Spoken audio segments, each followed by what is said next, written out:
الرحمن الرحیم ناظرین، سچ ٹیلی ویژن کی جانب سے ایک خصوصی پروگرام لے کر اظہر علی عابدی حاضر خدمت ہے اور سلام عرض کرتا ہے۔ ناظرین، جب بھی ذکر ہو علم و عمل کا، بصیرت و آگہی کا، دانشمندی کا، درد امت کا، جہد مسلسل کا، نفاست کا، سادگی کا، اتحاد امت کا، امت کو علم و آگہی سے روشناس کرانے کا، اور ایک طویل سفر ہو تعلیم و تربیت کا، تو دور حاضر میں جو شخصیت ہمارے سامنے آتی ہے اور یہ صفات جس شخصیت میں جلوہ گر ہیں، وہ ڈاکٹر قلب صادق کی شخصیت ہے۔ ان کا ذکر کر رہے ہیں، لیکن افسوس، صد افسوس کہ وہ اب ہم میں نہیں رہے۔ گزشتہ دنوں ان کا انتقال ہوا، لیکن انہوں نے علم و آگہی کی، اتحاد امت کی اور قوم کی تربیت کی، معاشرہ سازی کی جو شمع جلائی وہ روشن ہے، اور اس کی روشنی انشاءاللہ پھیلتی رہے گی۔ اب یہ ہم پر ہے کہ ایسی شخصیت نے جو نقوش چھوڑے ہیں، ہم ان پر اپنے قدم جمائیں اور آگے بڑھیں۔ آپ کی شخصیت کیسی تھی؟ یہ جو کہا جاتا ہے کہ شخصیت صدیوں میں پیدا ہوتی ہے، بہت سی شخصیات کے بارے میں کہہ دیا جاتا ہے، لیکن ڈاکٹر قلب صادق کا جب ہم ذکر کریں اور گزشتہ ایک صدی کو دیکھیں تو پھر انگلیوں پہ بھی گننے والی شخصیات نہیں ملیں گی جو آپ کے مقابلے کی ہوں۔ آپ کی شخصیت، آپ کی جہد مسلسل، آپ کی اتحاد امت کے لیے کاوشیں اور آپ کی تعلیم و تربیت کا سلسلہ، یہ تمام جاننے کے لیے ہمارے ساتھ اس وقت بہت ہی اہم شخصیات ہیں۔ اہم اس لیے کہوں گا کہ ان کا ڈاکٹر قلب صادق سے خاص تعلق ہے دونوں شخصیات کا۔ ہمارے ساتھ شہرۂ آفاق عالم دین، نامور خطیب عالم دین جناب مولانا سید حسن ظفر صاحب نقوی موجود ہیں۔ آپ بہت ہی قریبی عزیز ہیں، ان کے بھانجے ہیں اور بہت قریب سے آپ نے انہیں دیکھا۔ اسی طرح ایک اور شخصیت ہمارے ساتھ موجود ہے جو دنیائے ادب کی، اردو ادب کی بلا مبالغہ، بلا شبہ اس وقت سب سے بڑی ہستی، سب سے بڑی شخصیت ہیں جناب افتخار عارف صاحب، اور آپ کو بھی یہ اعزاز رہا، سعادت رہی کہ ڈاکٹر قلب صادق کے آپ بہت قریب رہے۔ تو دونوں شخصیات سے ہم سنیں گے ان کی زندگی۔ جناب مولانا سید حسن ظفر صاحب نقوی، یہ کہتے ہوئے کہ ڈاکٹر صاحب کے بارے میں کچھ بتائیں، زبان ساتھ نہیں دے رہی، یعنی یہ محسوس نہیں ہوتا کہ ڈاکٹر صاحب ہم میں نہیں رہے۔ پچھلا 30، 40، 50 سال اگر ہم دیکھیں، بلکہ اس سے بھی زیادہ، تو جس طرح آپ وعظ فرماتے تھے، تقریر فرماتے تھے، سفر ساری دنیا کا کرتے تھے، اور پھر جس طرح آپ نے ادارے بنائے، اتحاد امت کی کوششیں کی، ایسی ہمہ جہت شخصیت تو ایک صدی میں چند ہی نظر آتی ہیں۔ شاید ابھی مجھے تو کوئی یاد نہیں آ رہی جو ایسی ہمہ جہت شخصیت ہو۔ بسم اللہ الرحمن الرحیم۔ سب سے پہلے تو آپ کا بہت بہت شکریہ اظہر صاحب، آپ نے اس پروگرام کا اہتمام کیا، اور میرے ساتھ ہی ساتھ میرے بہت ہی محبوب جن کو میں بہت چاہتا ہوں، افتخار عارف صاحب کو بھی آپ نے مدعو کیا۔ یقیناً وہ تو بچپن کی یادیں بھی ضرور شیئر کریں گے آپ کے ساتھ۔ بالکل بالکل۔ دیکھیے، میں جو بات عرض کرنا چاہ رہا ہوں کہ ڈاکٹر قلب صادق ایک شخصیت کو آپ انفرادی ہم اس میں نہیں دیکھ سکتے، ہم پیرائے میں، یہ ایک تسلسل ہے فکر کا۔ جو بات میں عرض کرنا چاہ رہا ہوں کہ دیکھیے، شخصیات ہوتی ہیں، بعض ایک شخصیت آئی، اپنا نقش جمایا اور چلی گئی۔ بالکل۔ یہاں ایک عجیب بات اور بڑی خوشی کی بات یہ ہے کہ یہ ایک تسلسل ہے ایک خاندان کا، جس کی 10ویں پشت ہیں قلب صادق صاحب، اور اس کے بعد یہ 12ویں اور 13ویں پشت ابھی تک جاری ہے۔ واہ۔ اور حسن اتفاق یہ ہے کہ یہ پورا خاندان، یہ جو فکر جس کو آپ دیکھ رہے ہیں، یہ معراج ہے، یہ عروج ہے قلب صادق، یہ اس فکر کا تسلسل ہے جو آیت اللہ سید دلدار علی نقوی غفران مآب، جنہوں نے اس معاشرے میں، بر صغیر کے معاشرے میں جہاں اس وقت بہت جہالت تھی، اس جہالت کے خلاف جہاد کیا، جہالت کے خلاف لڑے، جہالت کے خلاف علم بلند کیا۔ اور میں بھی جب گفتگو آگے بڑھے گی تو آپ کی خدمت میں عرض کروں گا کہ کس طرح سے اس خاندان کا ہر دور میں ایک ایک فرد رہا۔ اور یہ بھی آپ کی خدمت میں عرض کر دیں کہ شاید یہ نئی نسل کو یہ بات نہ معلوم ہو کہ جس طرح سے ڈاکٹر قلب صادق صاحب کا ایک ویژن تھا، بہت کم لوگ ہوتے ہیں، ان کے پاس ویژن تو ہوتا ہے لیکن اس کو عملی جامہ پہنانے والے تو اور بھی کم ہوتے ہیں۔ یہ شروع سے، یعنی اگر میں اپنے نانا کی بات کروں امدۃ العلماء سید کلب حسین صاحب قبلہ، تو اگر ان کے جنازے کو ہم تاریخ اٹھائیں گے تو یہی صورتحال ہے۔ صفت العلماء جناب سید کلب عابد صاحب قبلہ یعنی کلب صادق صاحب کے بڑے بھائی، جب ان کے جنازے کا ہم 87 میں احوال دیکھیں گے، سن 86-87 میں، تو جب بھی ہمیں یہی حال ملے گا۔ ڈاکٹر کلب صادق صاحب پر محنت ہے، یوں سمجھے کہ 9 صدیوں کی، جیسے ہوتا ہے نا کہ آہستہ آہستہ ثمرات جو آنے شروع ہوتے ہیں۔ تو میں اگر خاندان کی بعد میں کچھ شخصیات کا تعارف کراؤں گا کہ کس نے کب یہ ایجوکیشن کے لیے، خالص تعلیم کے لیے، جدید تعلیم کے لیے کام کیا، جبکہ علماء تھے، وہ مجتہدین تھے، مراجع تھے۔ تو کلب صادق صاحب کو 3 حصوں میں ہم ان کی زندگی کو تقسیم کریں گے۔ ایک وہ کہ جب وہ پڑھ رہے تھے دینی تعلیم کے ساتھ، جب وہ علی گڑھ پڑھنے گئے تو اس وقت ان کا ویژن بن رہا تھا کہ مجھے کرنا کیا ہے، دیکھ رہے تھے۔ ایک زمانہ آیا کہ وہ خطابت کی معراج پر پہنچ گئے، اچھا، لیکن وہ جانتے تھے کہ یہ خطابت کی معراج ان کی منزل نہیں ہے، یہ تو منزل تک پہنچنے کا ایک وسیلہ تھا۔ سن 70 کے بعد ہم دیکھتے ہیں کہ ان کی خطابت میں ذرا سی تبدیلی آنا شروع ہوئی۔ اب انہوں نے سائنس کو اپنا موضوع بنانا شروع کیا، یعنی جیسے لگ رہا ہے کہ آہستہ آہستہ وہ اپنی اب منزل کی طرف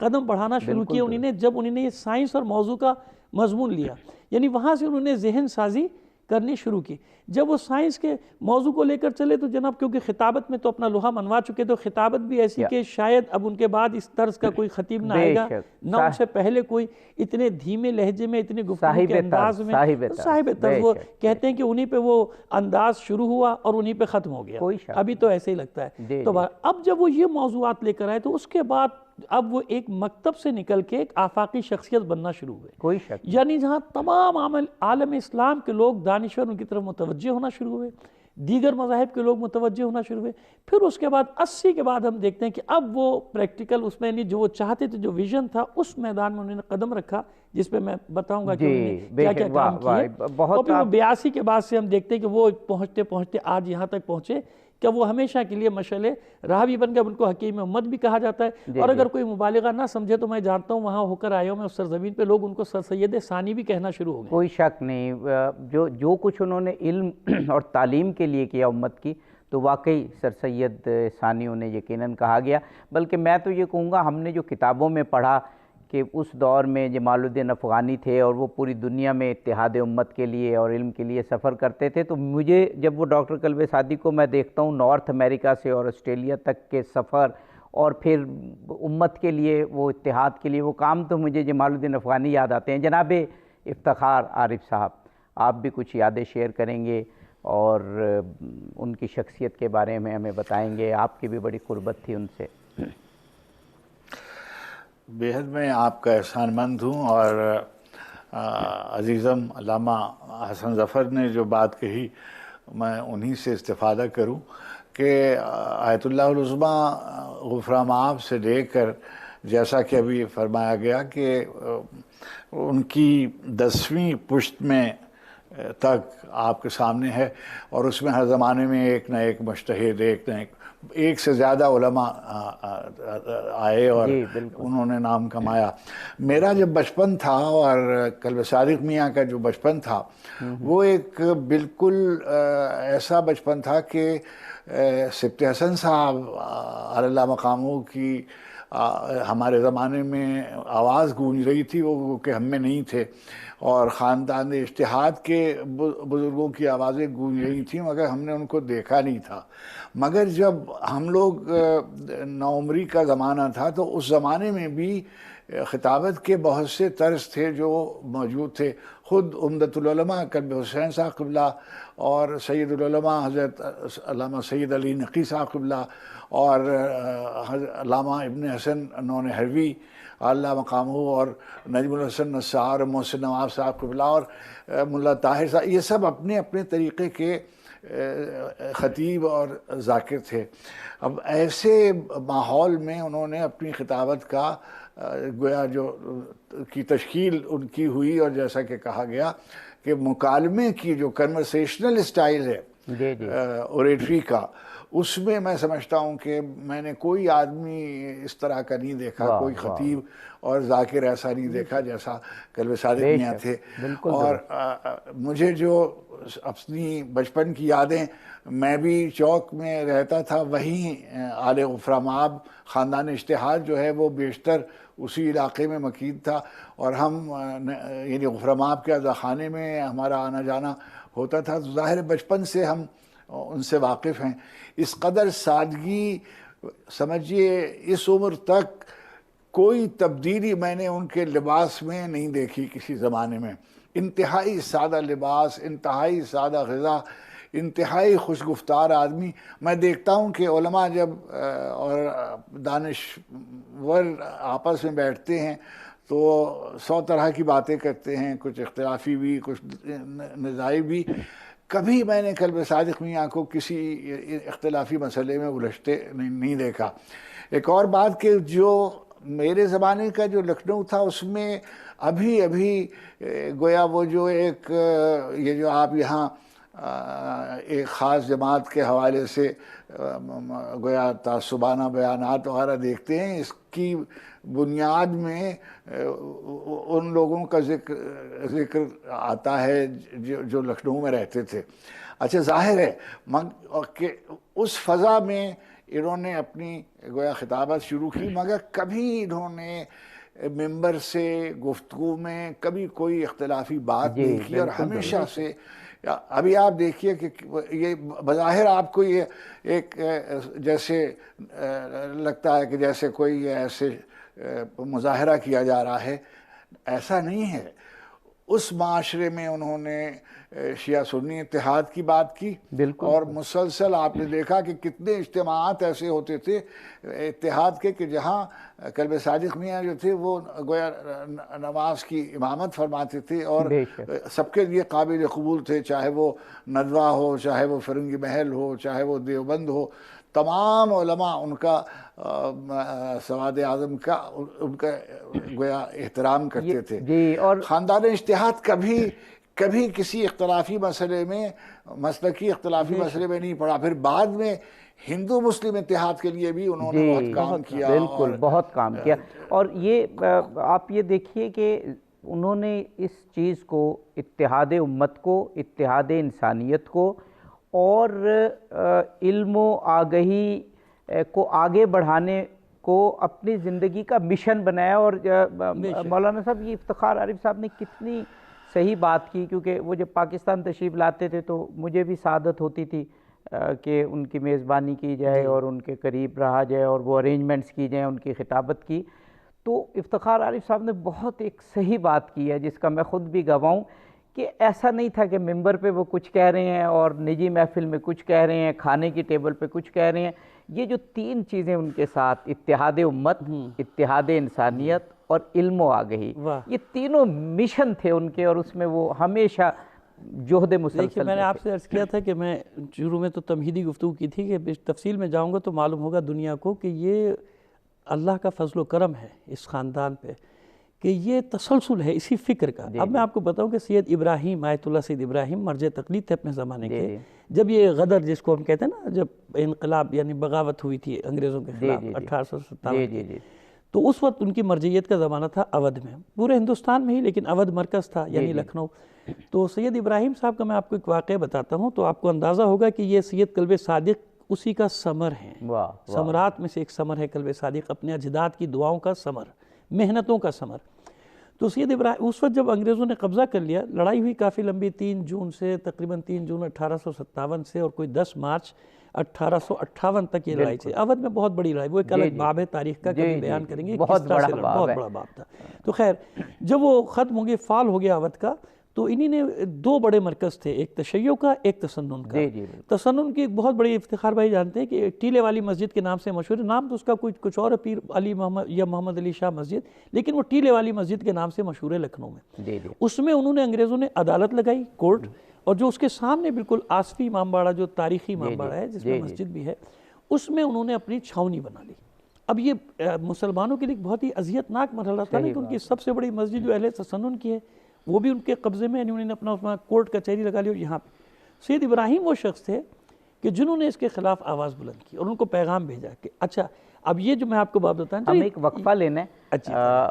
وقفے کے بعد اس میں یہی سے کیونکہ بڑا امپورٹنٹ جاری رکھیے شیعہ گا سنی اتحاد کے حوالے سے۔ ناظرین، ایک بہت بڑی شخصیت، بہت بڑی ہستی پہ پروگرام ڈاکٹر قلب صادق، جنہوں نے پچھلی صدی میں اور اس صدی میں یوں کہیے کہ امت مسلمہ کے اتحاد اور علم و آگہی کے سفر میں بڑا بنیادی کردار ادا کیا، ان پر گفتگو جاری ہے، ہمارے ساتھ رہیے۔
ناظرین، پروگرام میں ایک مرتبہ پھر حاضر خدمت ہیں۔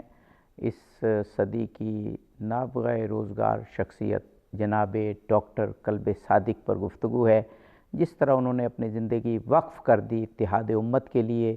اور علم و تعلم کے لیے، کردار سازی کے لیے، معاشرہ سازی کے لیے، اس پر گفتگو ہے۔ آدھا پروگرام گزر گیا، ہمارے ساتھ جناب مولانا حسن ظفر نقوی صاحب اور جناب افتخار عارف صاحب موجود ہیں، اور ابھی ان کی شخصیت کے بارے میں کچھ بھی ہم بیان نہیں کر پائے، لیکن بہرحال ٹائم محدود ہے، ہم کوشش کریں گے کہ جتنے گوشے ہم آشکار کر سکیں۔ آپ ایک واقعہ بتا رہے تھے کہ ڈاکٹر قلب صادق تسلسل تھے ایک سفر کا، اور وہ 10ویں پشت تھے اس مسلسل سفر کی۔ تو میں عرض کر رہا تھا تاکہ وقت کم لیا جائے اور باتیں زیادہ ہو جائیں، سید ابراہیم جو تھے انہوں نے انگریزوں کو یعنی پیغام دیا کہ یہ دونوں ہمارے مرکز ہیں، ٹیلے والی مسجد وہ، اور یہ ہمارا 1857 کی جنگ آزادی کے بعد، تو جب وہ قبضہ ہو گیا انگریز تو یہ نکل آیا ان کا کہ یہ خالی کی جائیں، یہ ہماری عبادت گاہیں ہیں دونوں۔ تو انگریزوں نے پیغام دیا کہ بھئی یہ تو ٹھیک ہے آپ کی عبادت گاہ، اس سے تو آپ کا کوئی تعلق نہیں ہو، تو اہل سنت کیوں نہیں کہ نہیں، ہم مسلمان ہیں اور یہ دونوں ہمارے مرکز ہیں، ہمیں دونوں چاہیے، ٹیلے والی مسجد بھی چاہیے اور ہمیں یہ بھی چاہیے۔ اس کے بعد یہ ہوا کہ جناب وہ اہل سنت علماء کو جب یہ میسج گیا کہ سید ابراہیم نے یہ اعلان کیا ہے کہ دونوں ہمارے مرکز ہیں، تو وہ بھی پھر ان کے پیچھے نکل آئے۔ جب انگریزوں نے انکار کر دیا تو سید ابراہیم نے اعلان کیا کہ ہم جمعے کو نکلیں گے اور یہ دونوں مرکز آزاد کرائیں گے، چاہے ہم سب مر جائیں، یہ دونوں مرکز ہمارے، جمعے کی نماز یہاں پڑھی جائے گی۔ اب جب وہ نکلے تو ان کے ساتھ پورے مسلمان، اب وہاں کوئی شیعہ سنی کا تصور نہ تھا، اور سارے شیعہ سنی مل کر آئے اور انگریزوں کو مجبور ہو کے وہ دونوں علاقے وہ چھوڑنے پڑے، اور آج تک یہ اس تاریخ میں لکھا جاتا ہے کہ دونوں مراکز آزاد کرنے والے کا نام یہ قلب صادق صاحب کے جد تھے سید ابراہیم۔ تو یہ میں اس لیے بتا رہا ہوں کہ یہ وہ خون کا اثر تھا نا، کہ ہمیشہ اس خاندان نے جب بات کی، جیسے افتخار عارف صاحب نے فرمایا اور پوری دنیا اس بات کی گواہ ہے کہ کبھی لڑائی جھگڑے والی بات نہیں کی، ہاں بس یہ کہہ سکتے ہیں کہ قلب صادق عروج تھا اس فکر کا، یعنی وہ جو میں بار بار کہہ رہا ہوں کہ محنتیں جو تھیں، زحمتیں جو ان کے آباء و اجداد کی تھیں، ان کے ثمر کا نام تھا قلب صادق، کہ آج پوری دنیا میں آپ دیکھیں صرف مسلمان نہیں، میں نے وہ جنازے کے دیکھے، ساری رپورٹ دنیا نے دیکھی کہ وہاں ہندو، سکھ، عیسائی، اور پوری دنیا میں جس طرح اور بھی دنیا کے جو بین الاقوامی جو چینلز ہیں وہ سب بھی دے رہے ہیں، نام لینے کی ضرورت نہیں، ان پر پروگرام جو نشر کریں، اس کی وجہ ہے کہ انہوں نے اپنے آپ کو منوایا، یعنی قلب صادق اب جہالت اور غربت کے خلاف ایک ضرب المثل بن گیا۔ اس ایک چند سیکنڈ لے رہا ہوں، 10 سیکنڈ آپ کے، یہ ضرب المثل کیسے بن گیا کہ بعض لوگ اپنی نسلوں کی وجہ سے پہچانے جاتے، نہیں، قلب صادق ایک نام بن گیا حاتم طائی کی طرح سخاوت میں نا، قلب صادق اب ایک استعارہ بننے جا رہا ہے علم اور آگہی بے کا۔ شک بے شک بے شک۔ میں آپ کی تائید میں ایک بات کرنا چاہ رہا تھا کہ ہم کھل کے بیان کریں کہ جب وہ پاکستان تشریف لاتے تھے تو ڈاکٹر طاہر القادری کا حلقہ، ڈاکٹر اسرار احمد کا حلقہ اور بنورے ٹاؤن، اب بظاہر ہم یہاں پر بھی اتحاد کی کوششیں کرتے ہیں اور اللہ کرے انشاءاللہ کامیاب ہوں، لیکن ڈاکٹر قلب صادق کے آتے ہوئے یہ تینوں چاروں مراکز جو ہیں یہ یکجان ہو جاتے تھے، اور ڈاکٹر صادق صاحب ان مراکز میں بھی جاتے تھے اور ان کا ذکر بھی ہوتا تھا اور قربتیں بڑھتی تھی۔ اس پہ جاری رکھیں گے، افتخار عارف صاحب سے بھی پوچھیں گے اب بات، کیونکہ ان کے پاکستان آنے کی چل نکلی ہے۔ جناب افتخار عارف صاحب، پاکستان جب وہ تشریف لاتے تھے آپ سے بھی ملاقاتیں ہوتی تھیں، نجی محفلیں بھی ہوتی تھیں، مجالس کی تقاریر بھی ہوتی تھیں، اور آپ کی یہ قربت تھی وہ یادیں بھی فرمائیے گا، اور پاکستان میں جو کنٹریبیوشن انہوں نے اتحاد کے لیے کی وہ بھی فرمائیے گا۔ میری یہ گزارش یہ ہے کہ کوئی بھی آدمی آفاقی نہیں ہو سکتا جب تک کہ وہ مقامی طور پر بہت راسخ نہ ہو اور نافذ نہ ہو۔ چنانچہ جو لکھنؤ میں انہوں نے علمی ادارے قائم کیے ہیں اور جو تعلیمی خدمات ان کی ہیں اس کا ذکر نہ کیا جائے، انہوں نے اپنے بچپن میں یہ دیکھ لیا تھا کہ جو مسلمان ہیں خاص طور پر ہندوستان کے، ان کی صورتحال جو ہے وہ بہت ہی ابتر ہے، اور انہوں نے مرض کی تشخیص یہ کی کہ اس کے دو اسباب ہیں۔ ایک سبب یہ ہے کہ غربت ہے، اور غربت اس لیے ہے کہ جہالت ہے، اور ان دونوں امراض سے نجات کی ایک ہی صورت ہے کہ تعلیم پر زور دیا جائے۔ چنانچہ اس کو انہوں نے مشن بنایا، اور اس کے ہدف کے حصول کے لیے انہوں نے خود اس قدر، میں نہیں سمجھتا ہوں کہ انفرادی طور پر کسی نے ہندوستان پاکستان میں اتنی کوشش کی ہوگی گزشتہ ایک صدی میں جتنی قلب صادق میاں نے کی۔ آپ دیکھیے کہ آپ یہاں بیٹھ کر اندازہ نہیں کر سکتے اس پسماندگی کا کہ جو 1857 کی جنگ آزادی کی ناکامی کے بعد اور سمجھیے ہندوستان بر صغیر کی تقسیم کے بعد جو لکھنؤ کی صورت تھی وہ بہت ہی ابتر اور پراگندہ ایک حد تک، چنانچہ اس کو تبدیل کیا۔ پھر ممبر پر جب وہ تشریف لائے تو انہوں نے فرش ازاں کو بالکل جدید طرز سے مخاطب کیا، اور جیسا کہ ابھی کہا گیا کہ حسن ظفر صاحب اس کی تصدیق فرمائیں گے، وہ خود ایک بڑے خطیب ہیں، کہ انہوں نے سائنسی موضوعات یعنی ایک میں تو زیادہ سائنس سے واقف نہیں ہوں، عشرے پورے ایک مضمون لے کر یعنی مذہب اور سائنس کو ایک ساتھ جیسا انہوں نے بیان کیا اس کا، اور یہ اس کے ساتھ ساتھ ایسا نہیں ہے کہ انہوں نے گویا اس کو بالکل بے نیاز کر دیا ہو، ان کے مصائب اور ان کے فضائل کا جو ربط ہوتا تھا وہ بھی اپنی جگہ، جو روایت تھی اس کو بھی برقرار رکھا، مگر اپنے یعنی جو فوکس ان کا ہوتا تھا وہ سائنسی گویا مضامین پر اور موضوعات پر ہوتا تھا، اور فرش ازاں کسی اور طرح کی تھی، چنانچہ ان کے لیے سب سے سادہ زبان میں بالکل یعنی اصطلاحات کا بوجھ ڈالے بغیر فکر کو علم کی سطح پر، دانش کی سطح پر منتقل کرنا، میں سمجھتا ہوں ایک معجزہ تھا جو پروردگار عالم نے ان کو عطا فرمایا تھا۔ دوسری بات یہ ہے کہ قوم ان پر اعتبار کرتی تھی، اور جہاں تشریف لے جاتے تھے، چاہے وہ امریکہ جا رہے ہوں، یا میں نے ان کو برطانیہ کے زمانے میں بھی کئی دفعہ میری ان سے ملاقات رہی، وہ رحمت فرماتے تھے، اور ظاہر ہے کہ میں ان کا نیازمند تھا، ان کے خانوادے کی قدم بوسی میرے لیے شرف و سعادت تھی۔ چنانچہ بالکل ایک جداگانہ اور بالکل الگ سے ایک شخصیت دیکھیے نکل کر آئی، اس قدر وہاں مجتہدین کی، اور اللہ ان کو سلامت رکھے، ایک بڑی تعداد ہے اب بھی گویا لکھنؤ میں بھی اور اودھ میں بھی اور ہندوستان پاکستان میں بھی، مگر کوئی ایک شخص اس طرح کا نظر نہیں آتا جس نے گویا فرش ازاں کو بھی قائم رکھا اور اس کے وقار کو بھی بلند کیا، خطابت کے اپنی ملت کے وقار کو بھی بلند کیا، اور اتحاد کی کوششیں کی، اور ساتھ ساتھ عملی طور پر ایسے ادارے قائم کیے جو ایک طریقے سے فیض جاریہ کی صورت رکھتے ہیں۔ یہاں سے آپ کو ان اداروں کا اندازہ نہیں ہے، یہاں زیادہ ذکر نہیں ہوتا، ہم بس یہ کہہ دیتے ہیں کہ انہوں نے میڈیکل یونیورسٹی قائم کی، انہوں نے کچھ کالجز خواتین کے لیے۔ جب آپ جائیں گے اور اپنی آنکھ سے دیکھیں گے تو آپ کو اندازہ ہوگا۔ اچھا، ظاہر ہے کہ وہ تو ایک علامت تھی، مگر پیغام یہ تھا کہ عصر حاضر میں زندگی ممکن نہیں ہے عزت و آبرو کے ساتھ جب تک آپ کی تعلیم نہ ہو۔ ملت میں تعلیم کے شعور کو بیدار کرنا، یہ وہ خدمت ہے میں سمجھتا ہوں کہ جس کی ضرورت تھی، اور اس خلا کو پورا کیا ڈاکٹر قلب صادق نے، اور اس احسان کو ملت مسلمہ کبھی بھی بھلا نہیں پائے گی۔ بہت ہی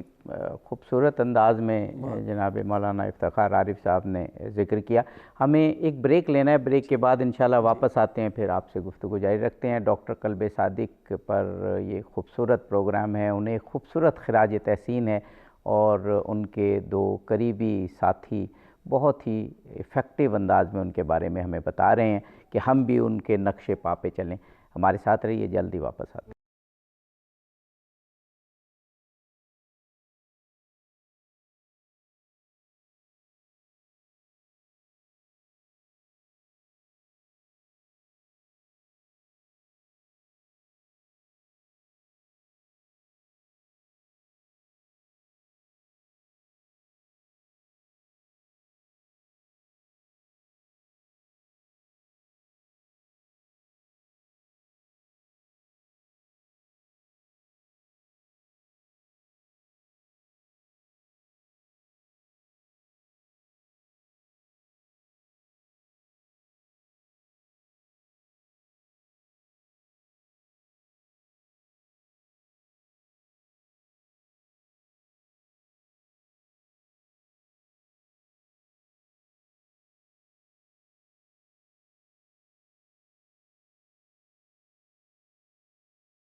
ناظرین، پروگرام میں ایک مرتبہ پھر حاضر خدمت ہیں۔ یہ سچ اسپیشل پروگرام، خصوصی نشست جناب ڈاکٹر قلب صادق کی رحلت پر،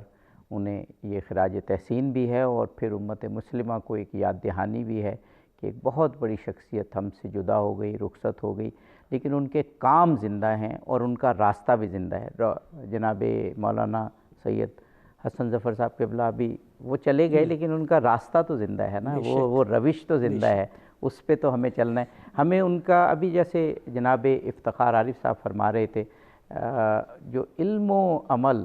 اور عمل میں اس لیے کہہ رہا ہوں کہ علم کے بارے میں تو سب لوگ کہتے ہیں، لیکن ان کی شخصیت کے ساتھ جڑ گیا تھا کہ جب وہ جو حضرت علی علیہ السلام کا بھی قول ہے نا کہ جب علم آتا ہے تو عمل کو دعوت دیتا ہے، جب عمل نہیں ہوتا تو علم بھی رخصت ہو جاتا ہے۔ تو علم و عمل ساتھ ساتھ رہے پوری زندگی ان کے، اور ادارے انہوں نے ایسے بنائے کہ جو ہمیشہ قوم کی تربیت کرتے رہیں گے۔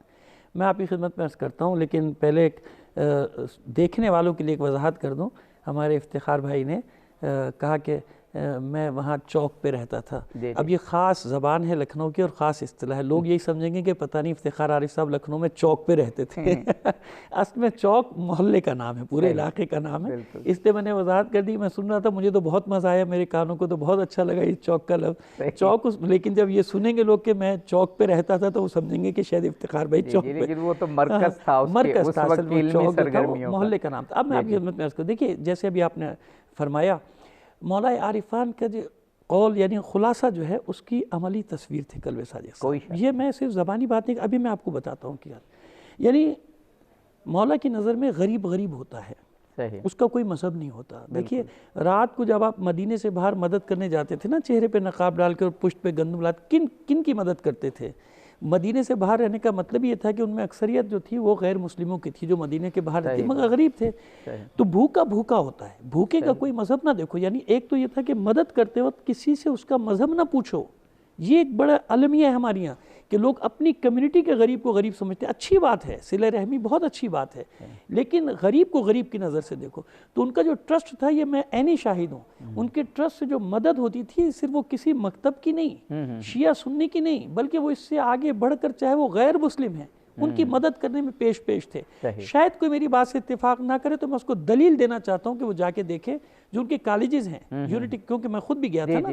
تو یونٹی کالج کی تقریب میں مجھے انہوں نے بلایا، مدعو کیا مہمان خصوصی. تو میں وہ ہو گیا، میں نے کہا صادق ماموں آپ کہاں، آپ کا میں مہمان خصوصی کا کہ نہیں، تم آؤ، تم مہمان ہو. ایک مہمان کی حیثیت سے انہوں نے کہ پاکستان سے آیا ہوا مہمان ہے، تو مجھے اعزاز بخشا. میں وہاں چلا گیا تو وہ سیکنڈ شفٹ کے بچوں کی کوئی تقریباً 1000 طلبہ پڑھتے تھے، طلبہ و طالبات. تو ان سیکنڈ شفٹ کے بچوں کی تقسیم انعامات تھی. ہم پوری دنیا کو، پاکستان میں جو ادارے کام کریں ویلفیئر کے، ان کو بھی بتانا چاہ رہا ہوں کہ دیکھو کام کیا ہوتا ہے. تو وہ سیکنڈ شفٹ تھی. جب میں نے تفصیلات معلوم کی، کیونکہ مجھے کچھ لگا کہ کچھ اسپیشل قسم کے بچے ہیں یہ، تو جب وہ پوچھا تو معلوم ہے کہ یہ جب یہ یونٹی کالج کی بلڈنگ بن گئی تو پیچھے سینکڑوں جھگیاں تھیں، کچی آبادی جس کو کہتے ہیں، بہت ہی مستضعف لوگ، پیروں میں جوتیاں نہیں بیچارے. تو وہ بچے دیواروں پہ کھڑے ہو کے ان کی اسمبلی دیکھتے تھے، ان کے اسکول کے بچوں کی. تو وہ ان کے پرنسپل نے یہ سارا واقعہ مجھے بتایا، قلب صادق صاحب نے اپنی زبان سے نہیں بتایا وہاں پہ، اور پھر لوگوں میں یہ مشہور بھی ہے یہ واقعہ. تو پرنسپل نے مجھے بتایا، یا ٹیچر تھے، وائس پرنسپل رہے ہوں گے. تو وہ کہنے کہ صادق صاحب ایک دن اس بستی میں چلے گئے، سب کو جمع کر لیا. جمع کرنے کے بعد کہتے ہیں کہ یہ جتنے بھی بچے ہیں تمہارے چھوٹے بچے، ان کو بھیجو، میں ان کو پڑھاؤں گا، ان کو ڈریس بھی دیں گے، ان کی کوئی فیس نہیں ہے، ان کی کتابیں، جوتے، موزے سب ان کو دیے جائیں گے. اچھا یہ تو کوئی اور بہت ساری جگہوں پہ ایسا ہوتا ہے، لیکن اس پیشکش کے باوجود وہ لوگ تیار نہیں ہوئے اپنے بچوں کو پڑھانے کے لیے. بھائی کیوں نہیں پڑھا سکتے؟ کہا کہ بھائی یہ بچے صبح نکلتے ہیں بیچارے، مزدوری کرتے ہیں، کوڑا کرکٹ سنتے ہیں، کوئی قسم کے کام کرتے ہیں، تو شام کو جب گھر آتے ہیں 150-200 روپے لے کے تو گھر کا چولہا جلتا ہے. کہتے ہیں کہ قلب صادق صاحب پریشان رہے. ہمیں نہیں معلوم تھا کہ اتنے دن تک انتظامات کر رہے ہیں، اپنے سارے جو لوگوں سے تعلقات تھے ان لوگوں سے. کہہ رہے کچھ دن کے بعد پھر گئے، اور وہ اوسطاً ایک بچہ، مثال کے طور پہ، میری فیگر پہ کوئی نہ جائے، مجھے نہیں یاد، بہت پرانی بات ہو گئی، مثال کے طور پہ اگر ایک بچہ 3000 روپے اپنے گھر پہ دیتا تھا تو انہوں نے 3000 روپے وظیفہ مقرر کیا گھر کا. یہ دیکھیں یہ بڑی بات ہے کہ ان بچوں، اب وہ ہر جگہ جو ان کی سیکنڈ شفٹ ہوتی ہے، اس سیکنڈ شفٹ میں صرف مفت تعلیم نہیں ہے، مفت ایجوکیشن نہیں ہے، بلکہ اس کے ساتھ ہی ساتھ ان کے گھروں پہ جو مستحق گھرانے ان کو مدد کی جاتی ہے. اچھا کسی وہ جو جھگیوں کی آبادی ہے وہ کسی خاص مکتب کی نہیں ہے، اس میں مسلمان بھی ہیں، اس میں غیر مسلمانوں کی اکثریت. تو بات یہ تھی کہ وہ اگر ایک آفاقی شخصیت بقول افتخار بھائی کے بنی ہے نا، تو آفاقی شخصیت اس لیے بنی کہ اس نے اپنے آپ کو مکتب سے اور گروہوں سے بالاتر جا کر اپنے آپ کو منوایا. انسانیت کی سطح، وہ جو ہم انسانیت کا نام سنتے ہیں نا سب کے منہ سے، انسانیت کی سطح پہ جب انہوں نے یہ کام کیا بغیر کسی تفریق کے، بلا تفریق مذہب و مسلک مکتب جب خدمت کی، تو آج جا کے ان کی شخصیت سب کے لیے وہاں قابل قبول، ہر آنکھ چشم نم. اور یہ کتنی بڑی بات ہے کہ آج کے ماحول میں، جس ماحول کی طرف اشارہ کیا افتخار بھائی نے، اس ماحول میں نماز جنازہ کے لیے 2 نمازیں ہونا اور دیگر برادران کا جنازے کو لے کر جانا اور محافظ اسلام کہنا، یہ بہت بڑی بات ہے. ہمیں سبق لینا چاہیے اپنے معاشرے میں اصلاح کے لیے. میں ایک جملہ کہنا چاہتا ہوں، علماء سے بھی، دانشوروں سے بھی، تمام سیاسی ہوں یا مذہبی لوگوں سے ہمیں سبق لینا چاہیے کہ زندہ کون سے کریکٹر ہیں. زندہ وہ ہیں جنہوں نے علم اور عمل کو جمع کیا. کیا بات! نہ صرف علم کسی کام کا ہے، نہ صرف عمل کسی کام کا ہے. جب تک علم و عمل کو جمع نہیں کریں گے تو اب کام، ہمارے مسائل حل نہیں ہوں گے. علم و عمل کو جمع کریں تو قلب صادق جیسے کردار وجود میں آتا ہے. واہ واہ واہ! جناب افتخار عارف صاحب، وہ غالب نے کہا تھا کہ ایسا کہاں سے لاؤں کہ تجھ سا کہیں جسے. ایسی شخصیت کا ہونا، اور جیسے ہم بار بار کہہ رہے ہیں کہ پچھلی صدی پہ اگر ہم نظر دوڑائیں تو شاید 1 2 3 ہوں ایسی، لیکن ایک عالم دین ہوتے ہوئے اتنا وسیع ذہن ہونا، اور ظاہر عالم دین اگر ہیں تو وسیع ذہن تو ہوں گے، کہ تمام طبقات پہ چھا جانا اور ان کے لیے کام کرنا، تو یہ ہمارے لیے مشعل راہ ہے آئندہ کے لیے. یہ جو عابدی صاحب ابھی آپ نے فرمایا کہ عالم دین ہوں گے تو اتحاد ہوگا اس سے میں اتفاق نہیں کرتا ہوں، اس لیے کہ فساد کی جتنی صورتیں آپ دنیا میں دیکھ رہے ہیں اس میں ان نام نہاد علماء کا بڑا ہاتھ ہے، صحیح بات ہے، اور اس سے صرف نظر نہیں کیا جا سکتا، مگر یہ یعنی ظاہر ہے کہ یہ بہت کم ہوں گے، لیکن یہ ضرور ہوتے ہیں اس کے پس پردہ۔ اچھا، اب یہ جو کتب صادق میاں کا ذکر آپ نے کیا، تو انہوں نے بہت ہی متعصب ماحول میں زندگی گزاری، اور بہت ہی متعصب ماحول میں ان کا ہم لوگوں کا بچپن گزرا، لیکن انہوں نے جس طرح اپنے آپ کو بلند کیا وہ اس خانوادے کی روایت تھی۔ آپ نے تو ظاہر ہے آپ اس وقت پیدا نہیں ہوئے ہوں گے، ہمارے ہاں جب یہ علماء نکلتے تھے، یعنی عمدۃ العلماء جب ہمارے محلے سے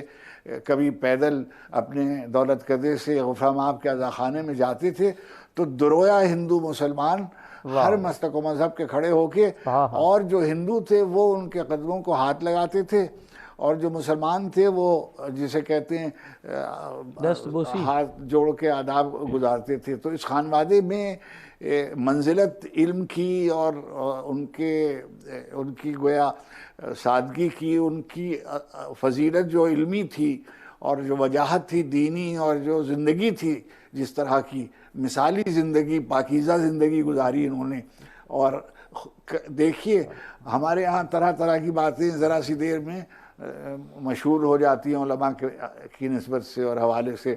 مگر کلب صادق میاں نے پوری زندگی عزت و آبرو کے ساتھ گزاری، اور تمام دنیا میں ان کا وقار، کبھی کوئی ایسی بات ان کے نام سے ذات گرامی سے منسوب نہیں ہوئی، یہ کم بات نہیں ہے،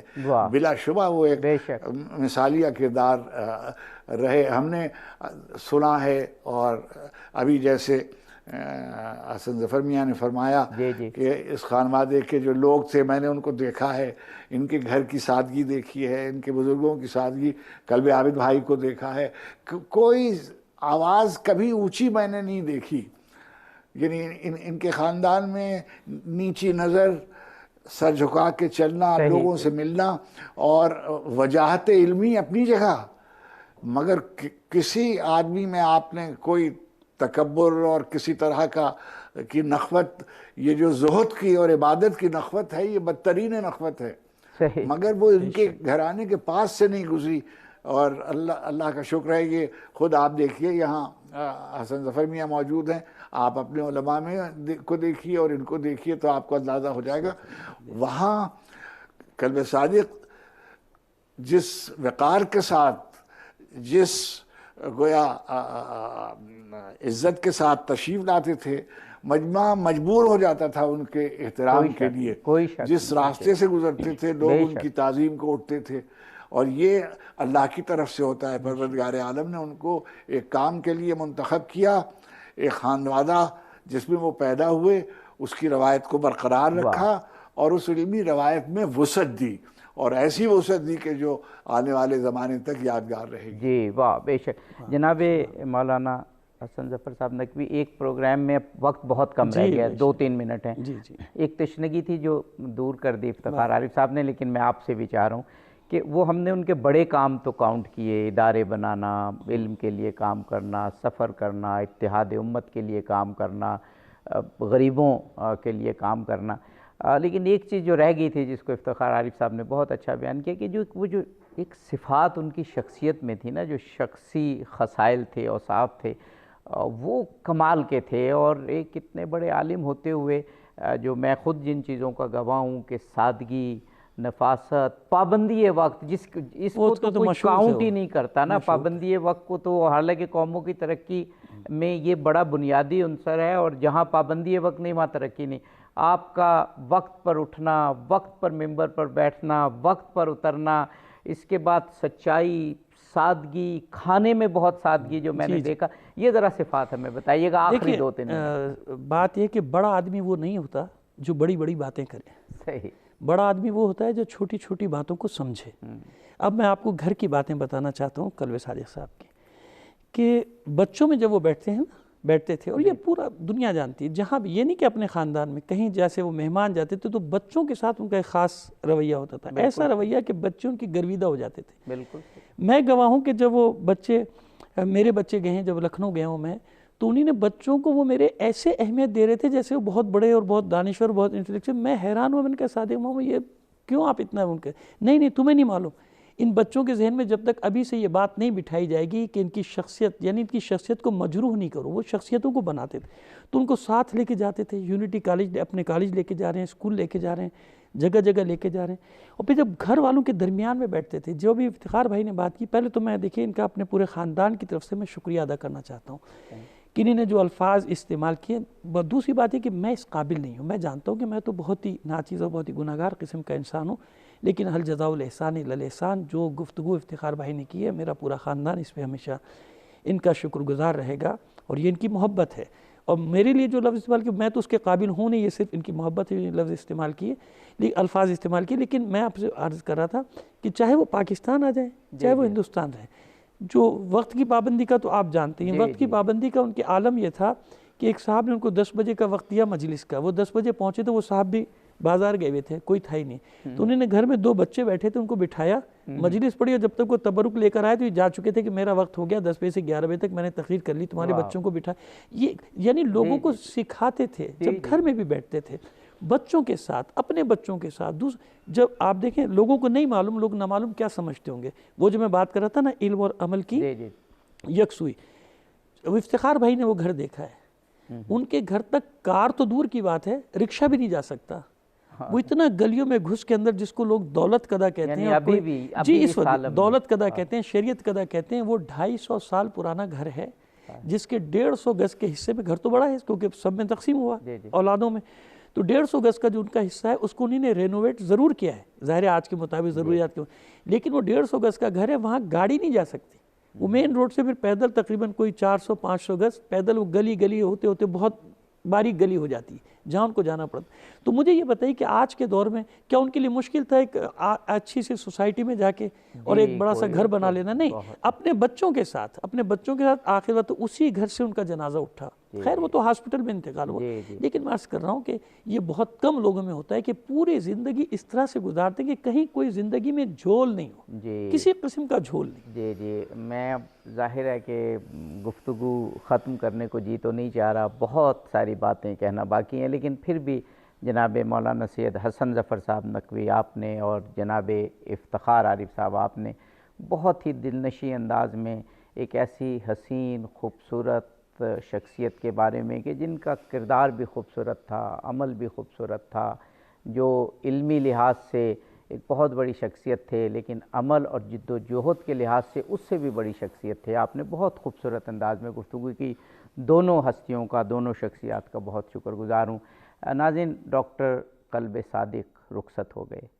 لیکن ان کے نقوش قائم ہیں, انہوں نے جو ادارے بنائے وہ قائم ہیں. ان کی تقاریر